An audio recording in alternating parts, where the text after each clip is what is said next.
Going forward, the launch team won't need Brianna on this project. The words hit before I even processed them. They landed somewhere between my ribs, in the space where shock turns to heat before your brain catches up. Andrew Collins did not look at me when he said it. He looked at everyone else. He scanned the room like a man delivering good news, like he was solving a problem the team did not know it had. Like I was not even there. My chest tightened. The launch countdown timer glowed on the wall behind him, red digits burning steady against the dark screen. 9 days, 4 hours, 12 minutes until we went live with the biggest product rollout our company had attempted in 5 years. 8 months of my work were wired into that countdown. 8 months of architecture and risk modeling and vendor calibration that I had built from nothing while everyone else attended strategy meetings and adjusted slide decks. And just like that, I was erased. Kyle Whitmore, Andrew's favorite, straightened in his chair.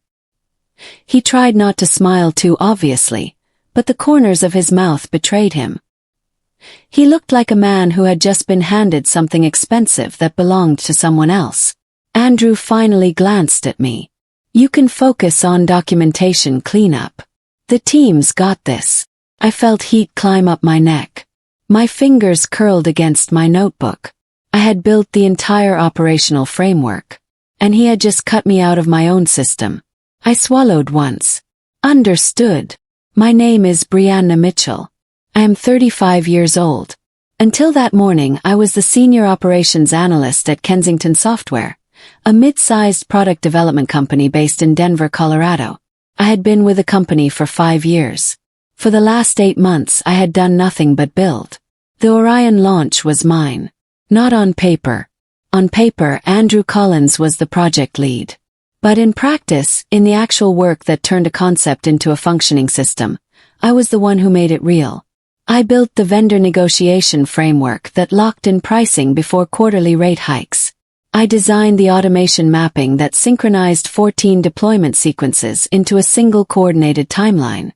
I developed the rollout sequencing that staggered regional releases to prevent server overload. I wrote the risk controls, every single one, designed to prevent exactly the kind of disaster that happens when ego replaces preparation. That launch was not just a project. It was tied directly to my annual promotion review. The review Andrew would submit to the executive team at the end of the quarter. The review that determined my raise, my title change, my financial stability in a city where rent climbed every year and patience with corporate politics did not. Andrew knew all of this. He knew the Orion launch was my ladder. He knew removing me would collapse every rung. And he did it anyway. Which is why what happened in that room was not a staffing decision. It was not a restructuring. It was not optimization. It was retaliation. And I knew exactly what I had done to deserve it. 2 weeks earlier, during a leadership review with Kensington's executive team, Andrew presented cost projections for the Orion launch. He walked through the numbers with his usual confidence, citing vendor contracts and implementation timelines with the smooth delivery of someone who expected no questions. The numbers were wrong. He had underestimated implementation expenses by nearly 6 figures. The discrepancy was buried in the vendor escalation clause, a provision I had negotiated into our contracts 3 months earlier. The clause tied pricing adjustments to deployment volume. Andrew's projections used the base rate without accounting for the escalation trigger that would activate once we crossed the Phase 2 threshold.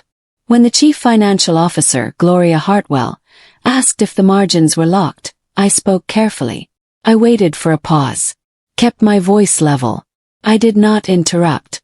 Those numbers don't account for the revised vendor escalation clause, I said. Implementation costs will increase once we exceed the initial volume threshold. The room shifted. Gloria looked at Andrew. Andrew looked at me. His expression did not change, but something behind his eyes tightened. He smiled. Controlled, precise smile. The kind that does not reach anywhere near the eyes. He did not argue. He did not correct himself. He simply moved to the next slide as though the moment had not happened. But it had happened. And everyone in that room had seen the CFO's expression change when she realized the numbers were wrong. Andrew smiled tightly that day. He did not need to argue. Today was his response.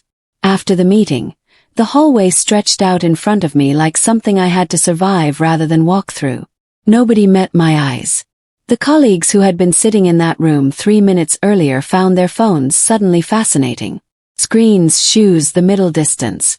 Anything but me. Cal caught up with me near the elevator bank.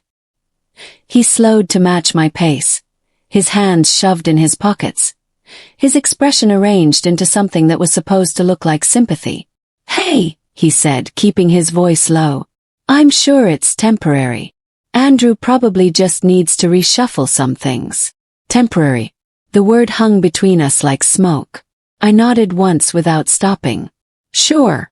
At my desk, I opened the launch dashboard on my monitor.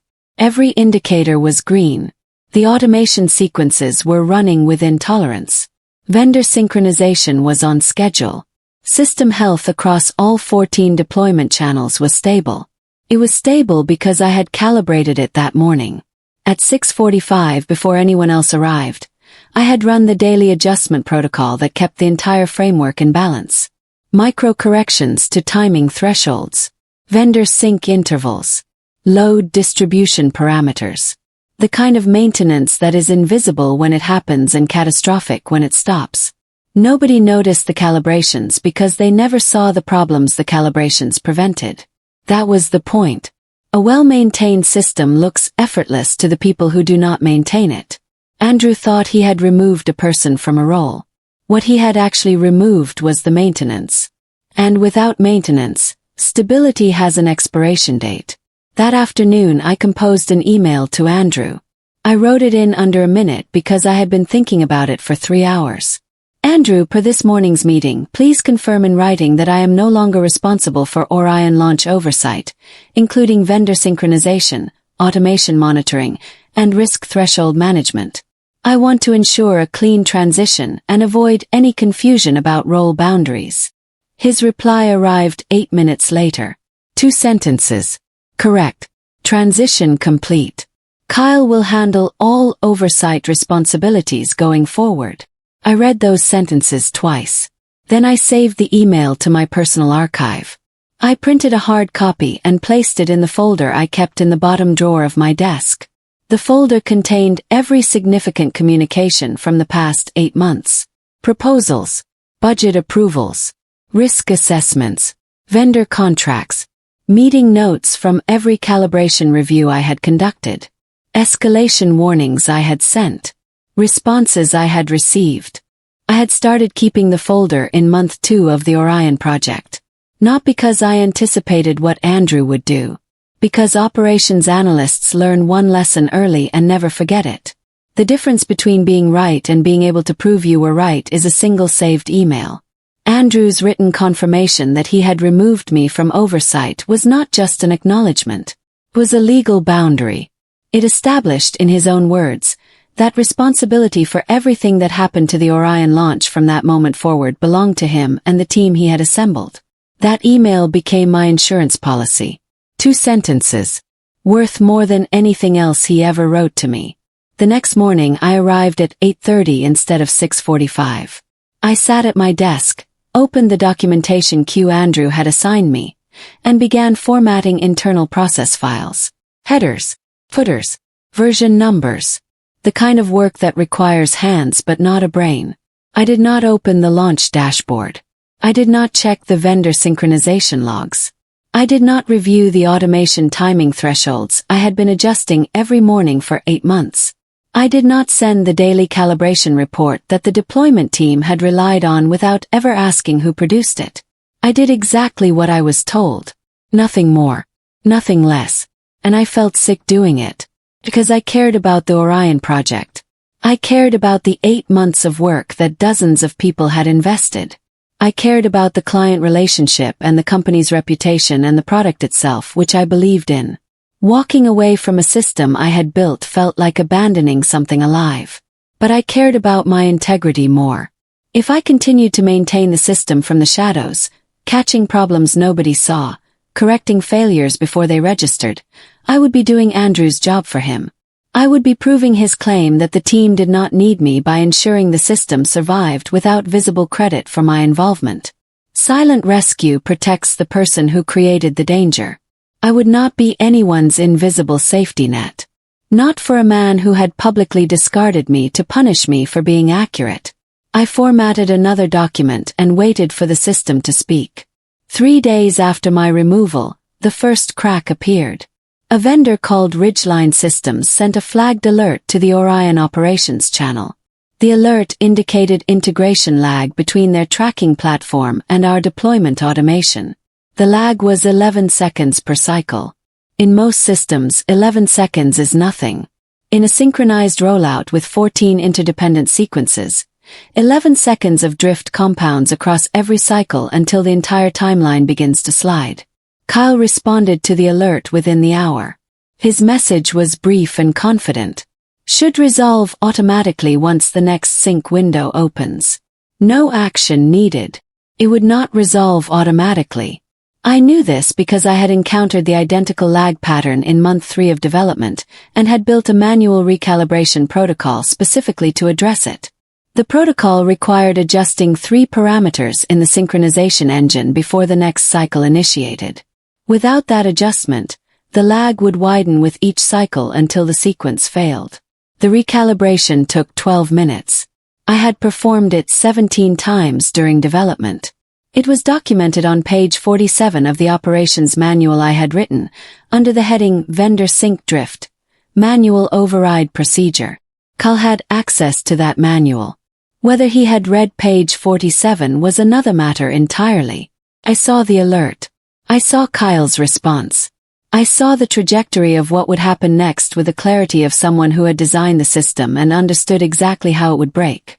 I closed the email window without replying. Not my authority. Not my role. On the 4th day, Andrew walked past my desk on his way to the break room. He paused, turned slightly, and spoke in a voice calibrated to carry just far enough for the 3 colleagues sitting nearby to hear. See. Smooth transition.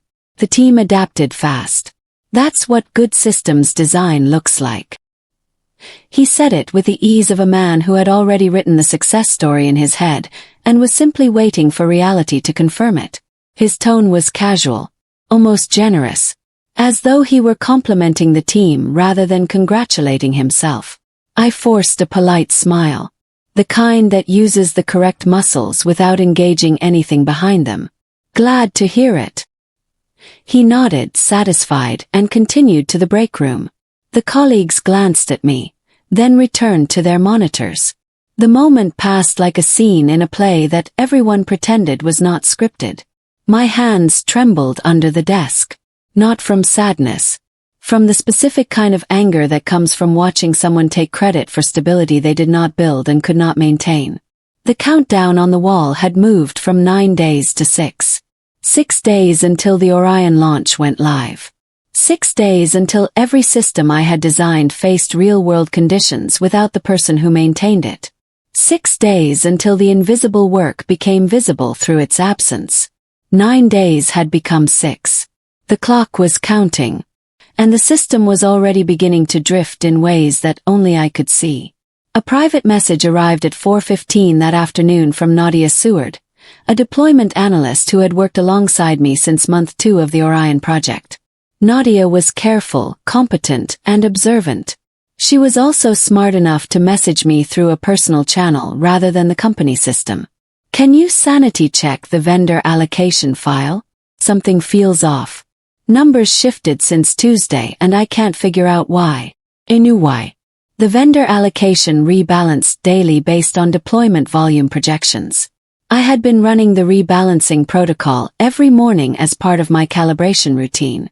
Without the daily adjustment, the allocation drifted. Slowly at first. Then faster as the gap between projected demand and actual capacity widened across multiple vendor channels. The drift Nadia noticed was 3 days old. By launch day it would be 9 days old. And by then, the allocation would be far enough off baseline to cause real problems. I typed my response carefully. Please route technical questions through Andrew or Kyle. They're managing launch oversight now. Press send. That was the moment I understood something with complete clarity. If I answered Nadia's question, I would solve one problem. But I would also sustain the illusion that the system was functioning without me. Every quiet fix, every off-the-record correction, every whispered guidance from the sidelines would protect the person who had removed me by making his decision appear sound. Rescuing them silently would only protect the person who removed me. I would not do that. The system would have to speak for itself now. By the 5th day, the numbers began to drift in ways that were no longer invisible. Projected costs for the Orion launch started creeping upward.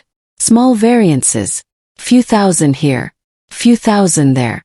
The kind of incremental shifts that look like noise on a daily report but compound into a pattern over time. The vendor escalation clause had begun activating on 2 of our 4 primary contracts. Deployment volume had crossed the threshold I had warned about. During the leadership review, the same threshold Andrew's projections had failed to account for. The same correction he had punished me for making in front of the CFO. Gloria Hartwell noticed. She requested clarification on the budget variance during a routine financial review. The question was straightforward. Why are implementation costs trending above the approved projection? Andrew's response was smooth. Expected fluctuations in vendor pricing. Normal for this stage of a rollout. The team is monitoring and adjusting. Expected fluctuations. The phrase was designed to sound knowledgeable and calm. It was neither. The fluctuations were not expected. They were not normal. They were the predictable consequence of removing the person who managed vendor cost controls and replacing her with someone who did not know the escalation clauses existed. I did not say a word. I was not in the meeting. I was not on the distribution list. I heard about the exchange through Nadia, who mentioned it during lunch without knowing its significance. I ate my sandwich and said nothing. The numbers would keep drifting. Arithmetic does not need my advocacy. Speaks on its own schedule. On the 6th day, the client requested a readiness update. Pinnacle Systems, the enterprise client whose contract depended on the Orion launch, wanted confirmation that deployment remained on schedule. Their board needed assurance before approving the integration resources on their end. Kyle led the call. Andrew was on the line but stayed quiet, letting Kyle demonstrate the seamless leadership transition he had been promoting internally for a week. Kyle opened confidently. He reviewed completed milestones, projected the go-live date, and described the deployment sequence in language that was technically accurate but surface level. The kind of presentation that satisfies people who are not asking hard questions. Then Pinnacle's technical director asked a hard question.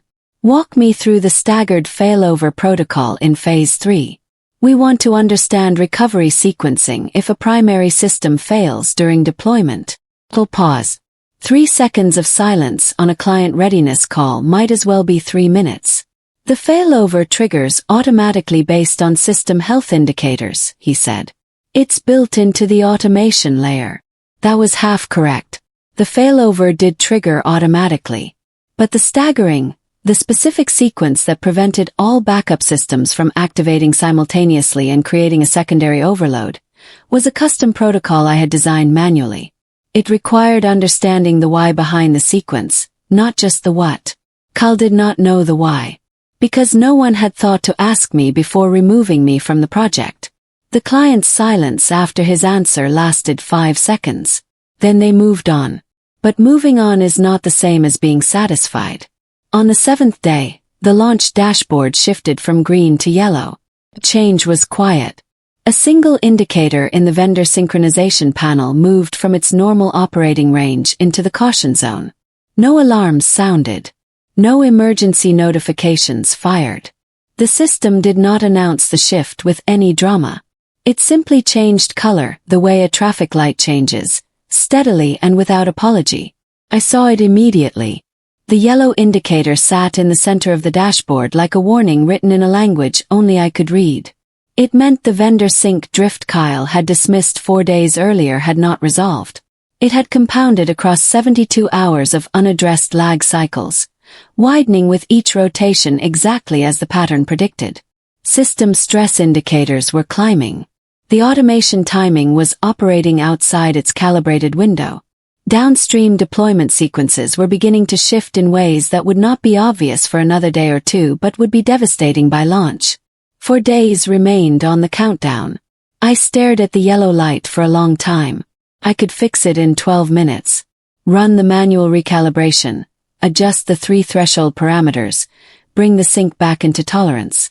The dashboard would return to green before anyone else noticed. But fixing it silently meant accepting that my removal had no consequences. It meant proving Andrew right. I closed the dashboard and returned to formatting documentation. 4 days. The color would keep changing. And eventually it would change in ways that could not be ignored. Andrew appeared at my desk at 5:30 that evening. The floor was nearly empty. He pulled a chair from the adjacent workstation and sat down without invitation. His posture was casual but his jaw was tight. The combination of those 2 things told me everything about why he was there. "We're seeing some minor friction in the sync layer," he said, keeping his voice even. "Can you share your process notes? The calibration steps you were using?" I kept my expression neutral. "All documentation is in the shared drive.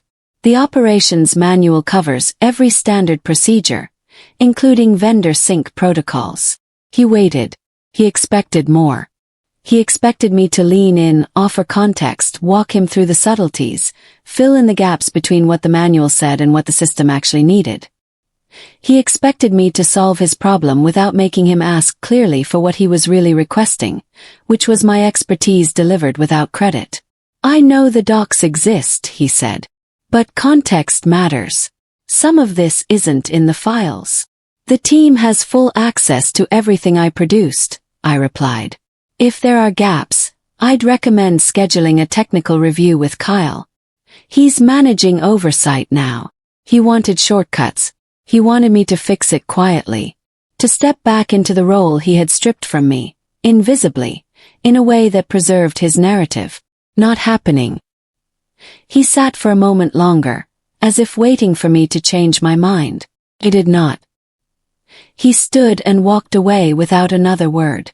On the 8th day, Ridgeline Systems invoked the timing clause in their vendor contract. The clause required that synchronization parameters be verified within a 72-hour calibration window. If the window was missed, the vendor reserved the right to apply penalty pricing for the remainder of the deployment period. The window had been missed. It was one of the daily adjustments I had performed every morning for 8 months. One of the invisible corrections that prevented exactly this outcome. The calibration took 12 minutes. It was documented on page 47 of my operations manual. And nobody had performed it since the day Andrew removed me. The penalty fees triggered automatically. No negotiation. No grace period. No appeal. The clause was binding. I knew this because I had written it myself, built into the contract as accountability protection for both parties. This was the escalation I had warned Andrew about 2 weeks earlier during the leadership review. The exact vendor clause. The exact cost scenario. The one he had dismissed. The one he had used as justification to call me a problem rather than address the problem I had identified. The penalty was not ruinous on its own. But it was a fixed, unbudgeted expense that would appear in the final launch cost report. It was documented, traceable, and it led directly back to a decision Andrew had made and a calibration his team had failed to perform. The clause I had warned about was now activated. The cost I had predicted was now real. And the paper trail connected every point in the sequence. The next status update meeting took place on the 8th day, 48 hours before launch. The energy in the room had changed. It was no longer the relaxed confidence of a team coasting toward a finish line. It was the tight, brittle energy of people who were beginning to realize they were in trouble. Kyle looked pale. Not sick. Scared. The kind of pallor that comes from staring at numbers you do not understand and knowing someone is about to ask you to explain them. Andrew's jaw was clamped tight. His usual ease had been replaced by something rigid. He ran the meeting faster than usual, skipping over sections he normally expanded on, rushing through the status indicators as though speed could disguise the problems. The dashboard was no longer yellow. It was orange. Multiple vendor sync indicators had crossed into warning territory. Automation timing was drifting outside operational tolerance. 2 of the 14 deployment sequences were flagged for potential failure if the trajectory continued. The team saw it. Everyone in that room could read a color-coded dashboard. Orange meant the system was stressed. Orange meant margins were shrinking. Orange meant someone needed to do something before the color changed again. Andrew offered his interpretation with practiced calm. We're tracking a few variables. The team is making adjustments. Everything is manageable. But the room did not believe him. I could see it in their posture. In the way they glanced at each other. In the way 2 people looked at me briefly, then looked away. They were starting to understand what my absence actually cost. Andrew came to my desk after hours that evening. The office was dark except for the glow of scattered monitors. He stood beside my workstation for a moment before speaking, as though deciding how much pride he could afford to swallow. "We need you back on oversight," he said. His voice was flat. Not humble. Not apologetic. Just flat, the way a man sounds when he is asking for something he does not want to need. I did not react. I did not stand up. I did not lean forward or show relief or gratitude. I kept my hands on my keyboard and my eyes level. "Please clarify scope and reporting structure in writing," I said. "I want to understand exactly what I'm being asked to do and who I report to for the duration." He hesitated. His mouth opened slightly, then closed. He had expected me to say yes immediately. He had expected gratitude or at least compliance. Instead, he received a request for documentation. Then he nodded. A single, reluctant dip of his chin. "I'll send it tonight," he said. He turned and walked away. His shoes clicked against the floor in the empty office, each step echoing slightly louder than the last. Power hates paperwork. Paperwork creates accountability. Accountability creates records. And records are the one thing that cannot be managed with charm or rewritten with authority.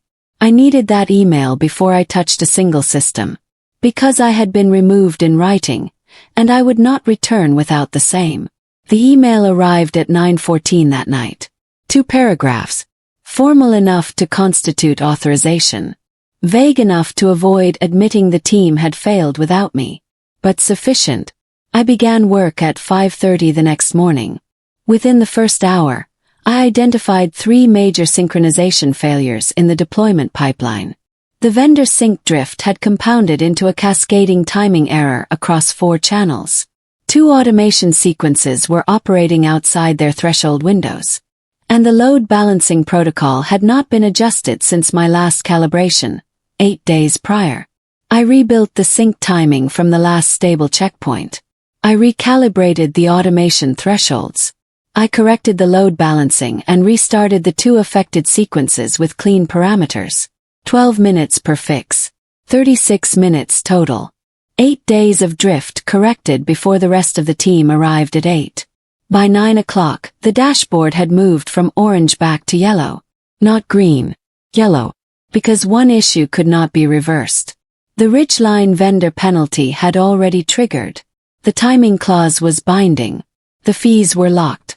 No amount of recalibration could undo a contractual penalty that had already been activated.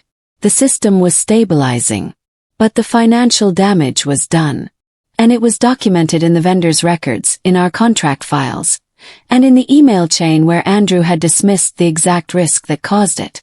I saved every correction I made that morning with timestamps and process notes. If anyone ever asked what happened during those 8 days, the record would show exactly what was present, what was absent, and what the absence cost. While restoring the deployment systems, I reviewed the full vendor contract archive to assess whether any other clauses had been affected by the 8-day oversight gap. That is when I found something that made my stomach drop. 3 weeks before my removal, Andrew had modified a clause in the primary vendor approval framework.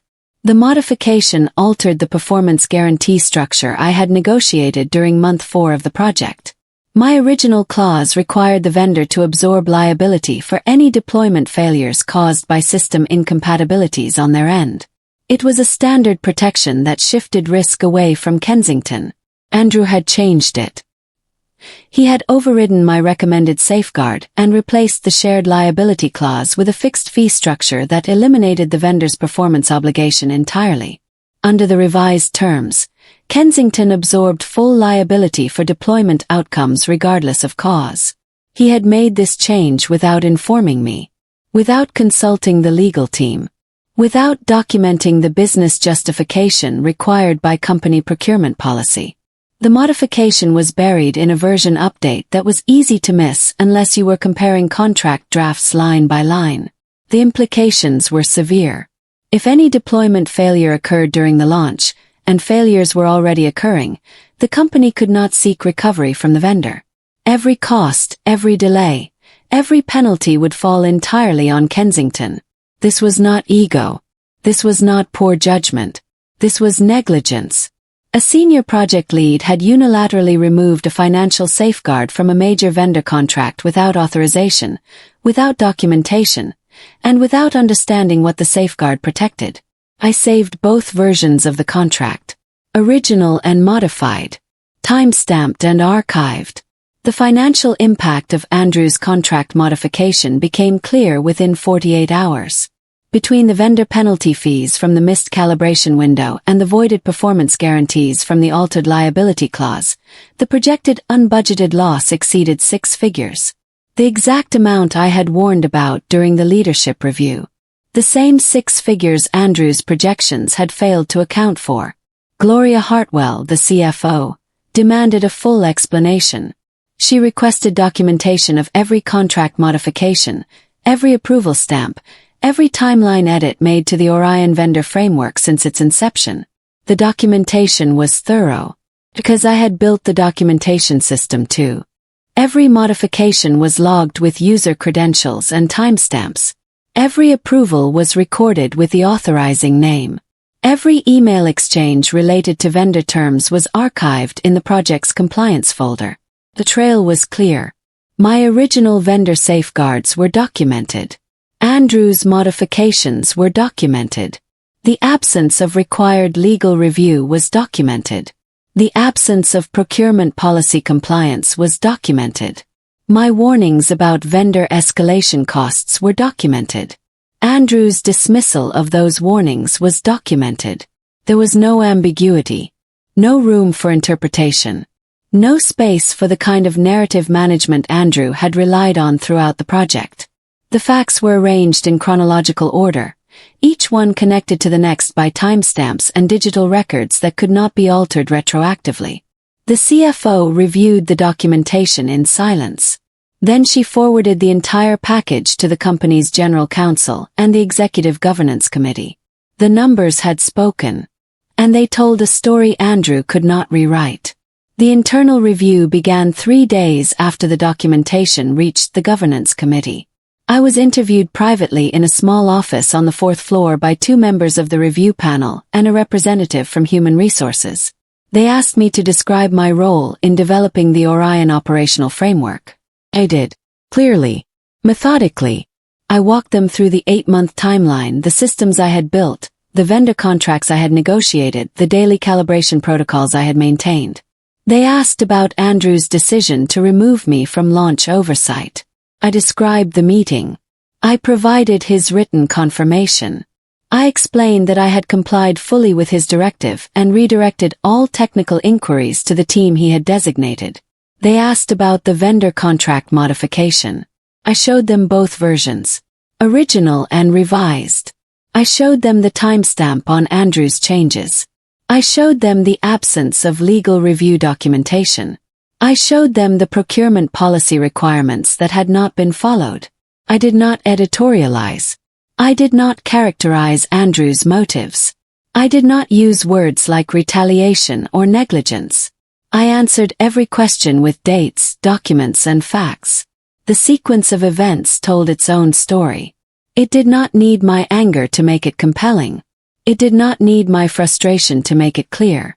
When the interview ended, the panel chair thanked me and asked if I had anything to add. Only that the documentation is complete, I said. Everything I've described is supported by records in the project archive. I stood up and returned to my desk.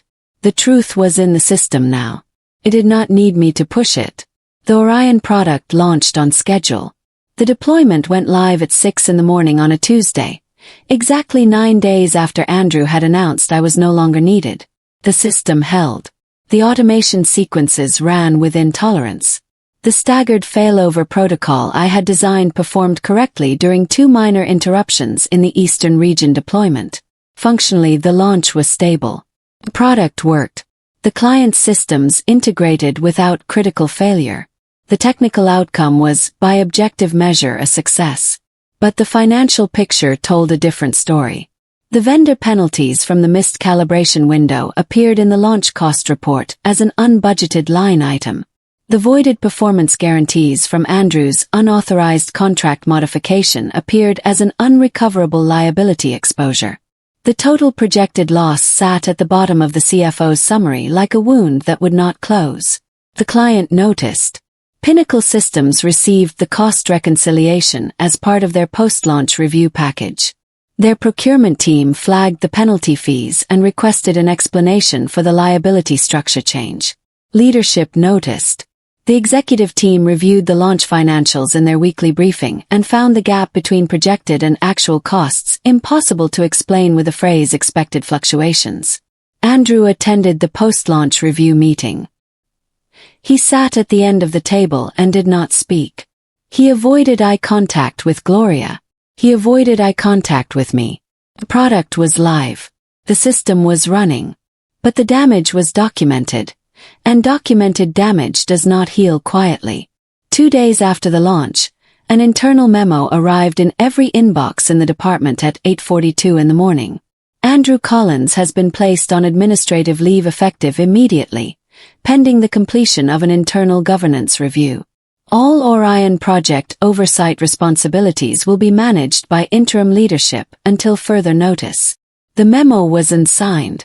It came from the Office of the General Counsel, which meant it carried the weight of legal process rather than managerial discretion. Administrative leave pending investigation was not a cooling-off period. It was the institutional equivalent of removing someone from the controls while the inspectors examined the wreckage. The office buzzed with the particular energy that follows an unexpected announcement about a person in power. People spoke in lowered voices. Small groups formed near the break room and dispersed quickly when someone senior walked by. Theories circulated. Opinions were offered cautiously, always prefaced with disclaimers about not knowing the full story. I did not participate in the speculation. I sat at my desk and continued working on the post-launch stabilization protocols. The system still needed daily calibration. The vendor relationships still needed management. The client still needed consistent communication. The work did not pause because the person who had tried to take credit for it was gone. The work continued because the work was always the point. Kept my head down. Kept my hands busy. I let the process run its course. The review would reach its conclusion based on the evidence in the record, and the evidence in the record was complete. The investigation concluded in 11 days. The findings were presented to the Executive Governance Committee in a closed session that lasted 2 hours. I was not present, but the outcomes were communicated to affected personnel by the end of the week. 3 findings. Executive negligence in the unauthorized modification of vendor contract terms without required legal review or procurement compliance. Financial mismanagement resulting in unbudgeted losses exceeding 6 figures from penalty fees and voided performance guarantees. Retaliatory reassignment of a senior team member in response to a legitimate financial correction raised during a leadership review. That 3rd finding was the one that reframed everything. It transformed Andrew's decision from a personnel matter into a governance violation. The company formally acknowledged that I had been removed from the Orion project not because the team did not need me, but because Andrew did not want to work with someone who had exposed his error in front of leadership. Andrew Collins was terminated. The notification went out in a brief internal memo. No farewell email. No appreciation for years of service. No dramatic exit speech on the sales floor. Just silence. The same silence he had tried to impose on me when he told the room I was unnecessary. The same quiet erasure he had designed for my career, reflected back onto his own. He had wanted me to disappear without noise. In the end, that is exactly how he left. The office absorbed his absence the way it absorbs all absences. Quickly, completely, and without ceremony. The CEO requested a meeting with me on a Thursday morning, 2 weeks after Andrew's termination. His name was Victor Lund. He had been running Kensington Software for 9 years. In all that time I had spoken to him directly perhaps 3 times, always in large group settings, always briefly. This meeting was different. His office was quiet. 2 chairs faced each other across a simple wooden desk. No audience. No performance. Just a conversation. "Brianna," he said, "the governance review made something clear that should have been obvious much earlier. We need people in leadership who protect the company, even when it's uncomfortable. Especially when it's uncomfortable." He paused. "We'd like to offer you the operations manager position." The promotion Andrew had tried to block. The role that was supposed to be determined by my performance review, the review Andrew controlled, the review tied to the launch he had removed me from. The compensation exceeded what I would have received under the original promotion timeline. Significantly, the title carried operational authority over the entire deployment division, direct reporting to the executive team, full oversight of vendor relationships and launch architecture. I did not react with visible emotion. I did not smile or cry or say something about justice. I simply reviewed the terms, confirmed the reporting structure, and accepted. "Thank you," I said. "I'll start Monday." I walked back to my desk, sat down, and looked at the launch dashboard. Green across every indicator. Stable. Running the systems I had built, maintained by the protocols I had designed. I never lost my value. Andrew just tried to misplace it. 6 months later, the Orion relaunch, the optimized second phase that I designed and led from start to finish, exceeded every performance projection by double-digit margins. Vendor costs came in under budget for the first time in 3 consecutive quarters. System uptime hit 99.7%. Pinnacle Systems expanded their contract and referred 2 additional enterprise clients. The team is stable now. Not because the people changed, but because the leadership did. I built a division where daily maintenance is visible and valued. Where the people who calibrate the systems receive the same recognition as the people who present the results. Where accuracy is not punished because it embarrasses someone with a bigger title. Nobody questions whether I am necessary anymore. Not because I demanded recognition. Because the absence made the answer obvious. Andrew Collins does not call. He does not email. He does not appear at industry events where former colleagues might ask uncomfortable questions. He is gone the way people are gone when their reputation collapses quietly and completely. Not with spectacle, just with distance. I keep one thing from the experience. A printed copy of his email. The one that said 2 sentences. Correct. Transition complete. It sits in my desk drawer where I can see it every morning when I open the drawer for a pen. Not as a trophy. As a compass. When someone says the team does not need you, do not argue. Go back. Let the deadline speak. Because competence does not beg. Wait. And when the clock runs out, the truth becomes impossible to ignore.